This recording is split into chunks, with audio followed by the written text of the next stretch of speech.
Eugene lay pinned to the ground, spikes of bone and steel driven clean through his body. Blood spread beneath him. Ramari stood frozen. The Minotaur loomed ahead, its burning chest pulsing like a living furnace. There was no opening. No escape. We can't win. Her hands trembled. There's nowhere to run. For the first time, true fear gripped her. Is this where I die? A ragged cough broke the silence. Cage. Ramari turned. Galfredik. He was awake. Blood spilled from his lips as he struggled to breathe. His vision blurred, but he forced himself to look forward. Sir. Eugene? His voice shook. I dragged you into this. His gaze hardened with anger. That bastard, Legatus, used me as bait. His fingers tightened weakly. I went around proudly calling myself your friend. A bitter laugh escaped him. And now, I've only become a burden. His voice cracked. This is my fault for being weak. Memories flickered through his mind, brief moments, short conversations, the quiet respect he had come to hold. Their time had been short, but it had mattered. I didn't want to lose that, he whispered. The chance to stand by your side. His eyes dimmed. But it ends here. The Minotaur raised its weapon. Ramari gasped. Move. Galfredik shoved her aside with the last of his strength and threw himself forward. If I'm reborn, he said, his voice barely audible, I hope I can serve you again. His lips moved one last time. Sir Eugene, my friend? The strike fell. Once. Twice. Again. His body was pierced again and again, until it stopped moving. Eugene saw everything. Every strike. Every drop of blood. Every final word. Something inside him broke. Silence fell. Then, power surged. A deep crimson aura erupted from his body, swallowing the chamber in blood-red light. His eyes burned, no longer restrained, no longer human. Fully red. His wounds closed violently as his presence twisted into something far more terrifying. Ramari staggered back. Sir Eugene? No. This wasn't the man she knew. This was something else. Something ancient. Something awakened. The Minotaur roared and charged. Eugene moved. A single step. A single strike. The Minotaur's arm was severed instantly. It didn't even have time to react. But the flesh writhed, regenerating. Eugene didn't stop. He vanished, and reappeared in front of it. One swing. The world split. The Minotaur's body was cleaved clean in half. Romari's breath caught in her throat. What did I just witness? But then, the labyrinth responded. An eye opened within the walls. The blood pool rippled, shrinking. The Minotaur's body reformed. Romari's mind raced. Healed. Her gaze snapped to the blood. The labyrinth is using blood to regenerate it. Eugene turned. He understood. Without hesitation he began destroying the eyes, one after another. Each one burst, bleeding. The truth became undeniable. This labyrinth, Ramari whispered, horrified. It's alive. Not a structure. Not a dungeon. A being. The missing people. The expeditions. All consumed. Fed into this thing. A god, she breathed. A twisted, parasitic god. Buff. The Templars knelt in prayer. O Divine One, grant us salvation. Legatus stood among them, smiling. Yes, he murmured. It's working. His eyes gleamed with obsession. I've opened the eye, now answer me. The ground trembled violently. Blood surged through the labyrinth, drawn into a single point. Below. The Minotaur changed. Its body warped. An enormous eye opened in its chest. Wings tore free from its back. Roared. And shattered the labyrinth walls. Then it ascended. Escaping. Romari's heart dropped. A high-ranked monster, escaping the labyrinth? Unheard of. Impossible. There's a town nearby. Panic set in. What do we do? Miriam, she shouted. I found an exit. Miriam called back. But as she turned, she froze. Eugene stood still. Silent. He walked slowly toward Galfredik's body. Ramari watched. Uneasy. Is he grieving? A vampire? For a human? She had never seen such a thing. Never imagined it. A being of noble blood hiding among humans, forming bonds. What? Eugene knelt beside Galfredik. His expression unreadable. Then, he leaned in. Romari's eyes widened. Wait. Too late. Eugene sank his fangs into Galfredik's neck. The Minotaur burst from the labyrinth. Stone shattered as its massive form tore into the open air. Its burning chest flared, and its gaze fell upon the nearby town, crowded streets, unaware lives moving in fragile peace. Then, it roared. Deep below, in the labyrinth's depths, silence hung heavy. Ramari steadied her breath and looked at Eugene. Sir Eugene, have you ever heard of the origins? Eugene said nothing. They are the highest form of vampires, she continued. The noblest bloodlines. And I believe, you carry that blood. Her eyes shifted to Galfredic's lifeless body. An origin can revive the recently dead, and bind them as their subordinate.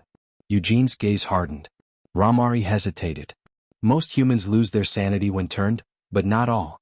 If someone has strong mental fortitude, they can retain themselves. Their will. Their strength. She swallowed. Sir Galfredic might be one of them. Eugene remained silent. But there's a risk, she added. He's an honorable knight. Being turned might feel like an insult. If he rejects it, he could turn on us. She met his eyes. What do you think? Eugene didn't answer. Instead he remembered Galfredic's voice, his stubborn pride, his unwavering sincerity, his friendship. I never told him what I am. There was no way to know how he would react. But there was no time left. Eugene stepped forward. Forgive me. He lowered his head and bit into Galfredic's neck. Something changed instantly. The flow of blood surged, too fast. Eugene's eyes widened. What?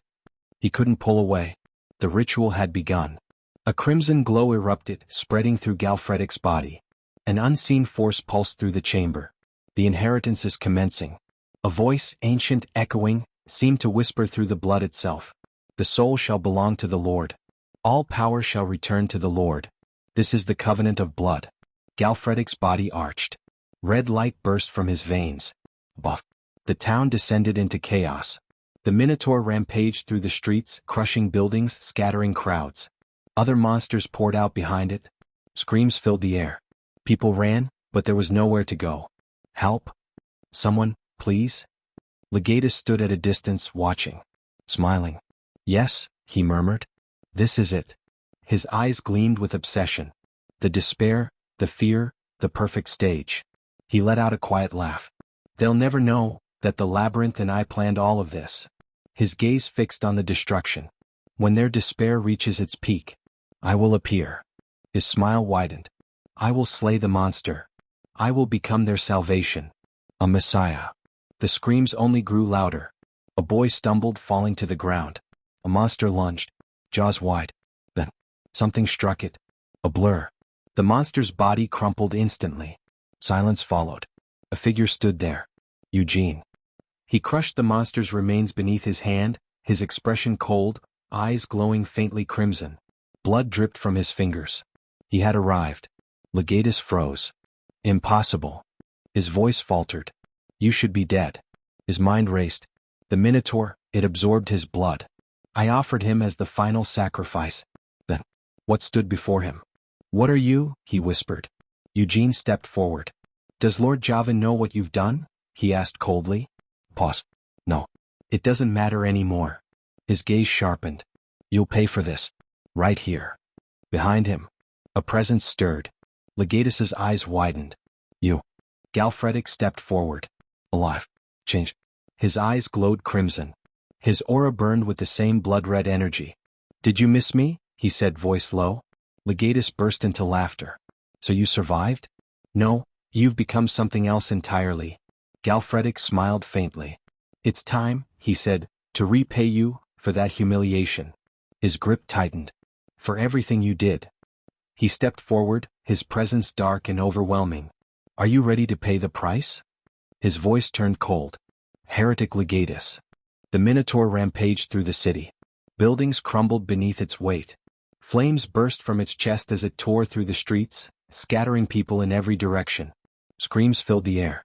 Then, a blur cut across the battlefield. The monster staggered. Eugene stood before it, calm and unshaken. With a single motion, he struck, his bare hands tearing through the Minotaur's flesh as if it were nothing. The creature roared, swinging wildly. But it couldn't touch him. Someone's fighting it. Voices rose from the crowd. A knight stood against the monster, dark armor, crimson eyes glowing faintly. Isn't that Sir Eugene? Recognition spread like wildfire. It's him. He came to save us. Hope ignited. A voice cried out, trembling with emotion, "He's the Messiah. The heavens have sent him to save us." The word spread. The prophecy, it was true. Cheers erupted. Eugene didn't react. He moved again. Strike after strike, precise, merciless. The Minotaur's body broke apart under his hands. Until finally, it collapsed. Silence fell over the battlefield. Not far away, Legatus staggered. The power that once surged through him was gone. Vanished. No, this can't be. His hands trembled. The labyrinth god, it can't have fallen. Around him, the Templars panicked, fleeing in fear. Legatus clenched his teeth. I was meant to become the god of a new era. A figure stepped forward. Galfredik. Without a word, he grabbed Legatus's sword and crushed it in his bare hands. The blade shattered. What happened? Galfredik asked coldly. To that borrowed strength of yours? Legatus staggered back, disbelief written across his face. Then, Eugene appeared beside him. Galfredik glanced at him. Your orders? Eugene's voice was quiet. End it. That was all. Legatus turned to run, but stopped. Galfredik stood in his path. This time, he wasn't letting him escape. Legatus let out a bitter laugh. So that's it. His gaze flickered between them. You're both monsters. His voice cracked into a whisper. And with that, his story ended. The nightmare passed. News of Legatus's betrayal spread across the Evergrove estate. The truth could no longer be hidden. Eugene was hailed as a hero. Wherever he walked, people threw flowers, cheering his name. But none of it mattered to him. Galfredik was alive. That was enough. Later that day, Miriam hovered nearby, speaking animatedly. Galfredik blinked. I can see her now. Eugene looked slightly surprised. She's been following me for a while, he said casually. Miriam puffed up proudly. I am Miriam, a great water spirit, and his first contractor. Ramari tilted her head. I can see something as well now. Miriam grinned. Then that makes you both my juniors. Eugene sighed and lightly waved her off. She talks too much, but she's useful. Most humans can't see her. He glanced at Galfredik. Maybe staying close to me changed that. Pause. Especially now. Galfredik looked at his hand. So this is what I've become. A vampire, Eugene said plainly. You'll need to drink blood to survive. Animal blood should suffice. I usually take monster blood twice a month. Galfredik frowned. And sunlight. You should avoid. Wait, does that mean I'll burn? Galfredik interrupted. Miriam nodded dramatically. Yes. Reduced to ashes. Galfredik immediately ran outside. Wait. Miriam shouted. Even Eugene has to be careful. He stepped into the sunlight. Nothing happened. Galfredik blinked. I'm fine. Eugene followed, removing his usual concealment. He stood under the sun, perfectly unharmed. Ramari exhaled in realization. Of course, Sir Eugene, you're an origin. The highest class of vampire. Sunlight doesn't affect you. She looked at Galfredik. It makes sense that he's unaffected as well.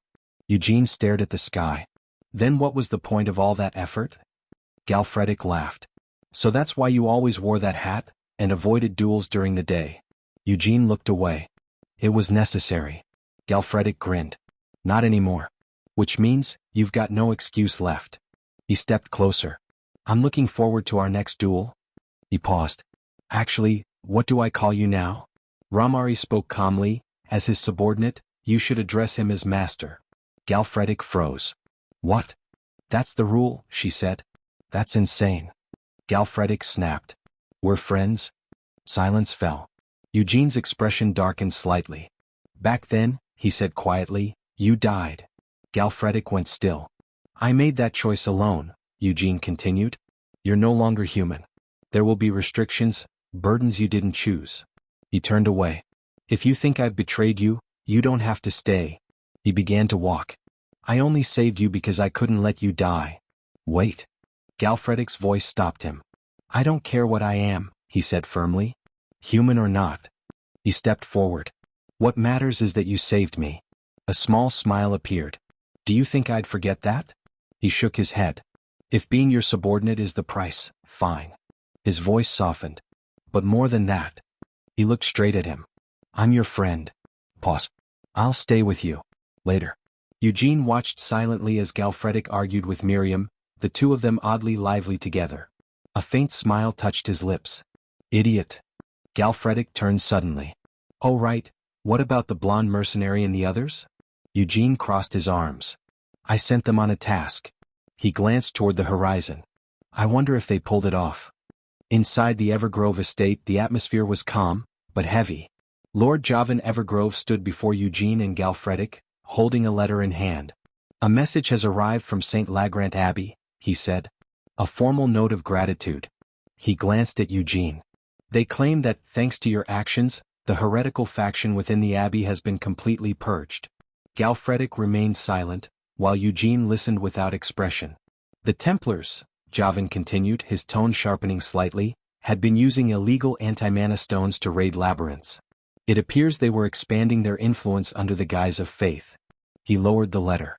You were the one who noticed the inconsistency, and took action by dispatching mercenaries. A brief pause. For that, you have my thanks, on behalf of House Evergrove. Eugene spoke calmly. The Templars are meant to carry out the will of God. Yet they were assisting in labyrinth raids, while spreading rumors of the world's end. His gaze hardened slightly. I found myself wondering what kind of divine revelation would justify such actions. Silence settled between them. Jovan's expression turned serious. House Evergrove has long sponsored St. Lagrant Abbey, he said. They have always been reliable. He exhaled quietly. Had this heresy gone unnoticed, our family's honor would have been dragged through the mud. His eyes met Eugene's. You have prevented that. Eugene stood. I'm glad I could be of use, he said simply. If there is nothing further, I will take my leave. Jovan gave a slight nod. And Sir Galfredic, welcome back. Galfredic inclined his head.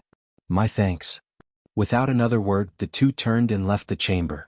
The doors closed. Silence returned. Jovan remained standing where he was, the letter still in his hand. Slowly. His expression darkened. That night, the mercenaries gathered in a tavern, raising mugs high. To Sir Galfredic, one of them shouted. Back from the dead. Cheers erupted. Galfredic laughed, lifting his drink. I owe it all to my master. The table went silent for a heartbeat, then burst into even louder laughter. Your master? Someone yelled. You mean Sir Eugene? Galfredic took a long drink, and immediately frowned. This tastes awful. He stared at the mug. So this is what it means? His expression twisted slightly. I really have become a vampire. Oi, Laban called, leaning closer. Your eyes, they look different. Something happened in that labyrinth?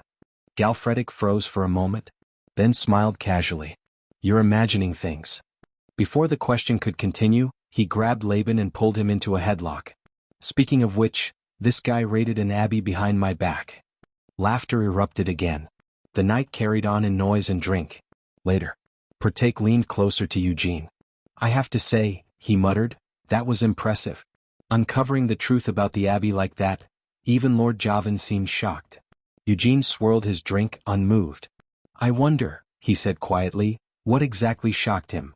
Pertake frowned. What do you mean? Eugene's voice dropped.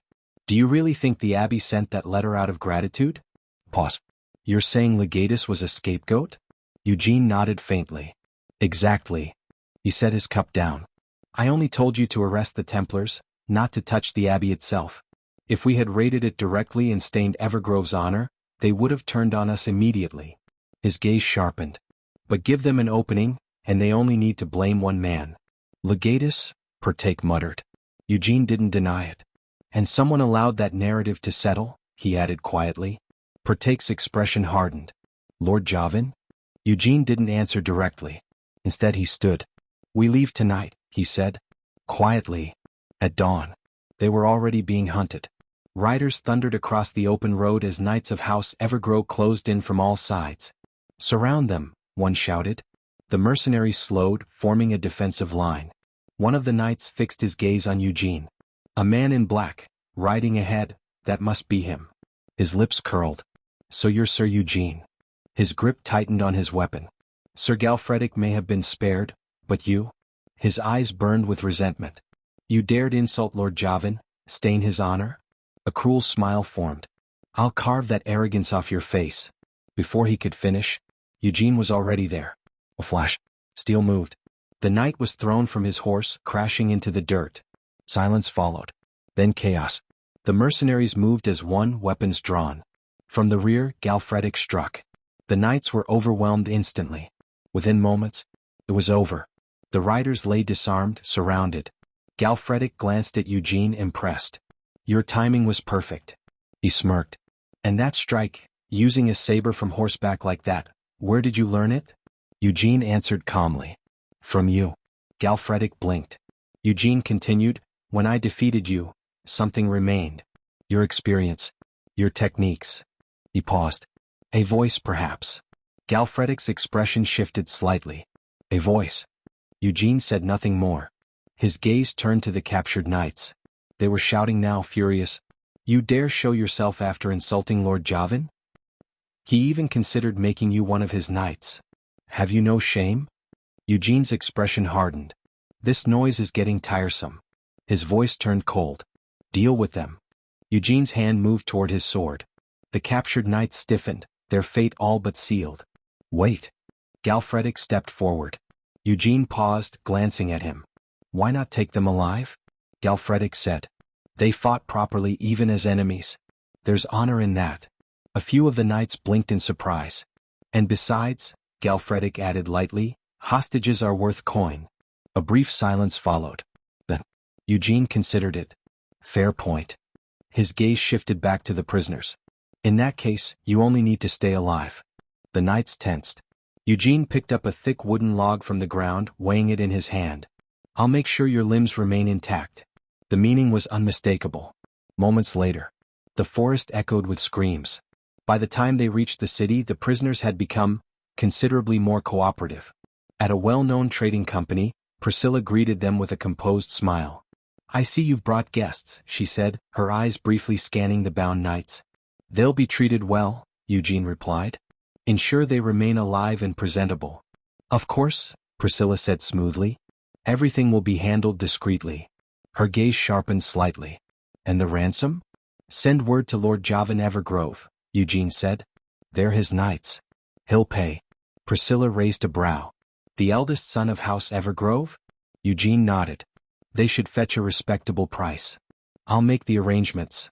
Eugene then removed his armor, placing it down with a dull clang.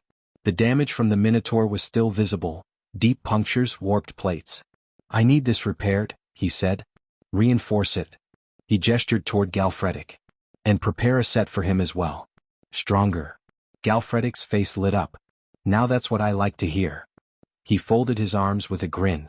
Looks like I made the right choice sticking with you. Priscilla watched the exchange quietly. To think, the famed Sir Galfretic now standing at his side. A faint smile crossed her lips. My instincts were right. Her eyes shifted to the pile of monster materials Eugene had brought. Rare. Valuable. Plenty of profit. Providing him with proper equipment is hardly generosity, it's good business. She turned back to Eugene. Have you decided your next destination? Not yet, he replied. For now, we'll head toward the advanced dungeon regions. Priscilla tilted her head slightly. If you're aiming higher, she said, you'll need more than strength. You'll need capital. Eugene's gaze sharpened. I know of a place, she continued, where someone like you could gain both. Pause. Eugene looked at her. Interested. Go on.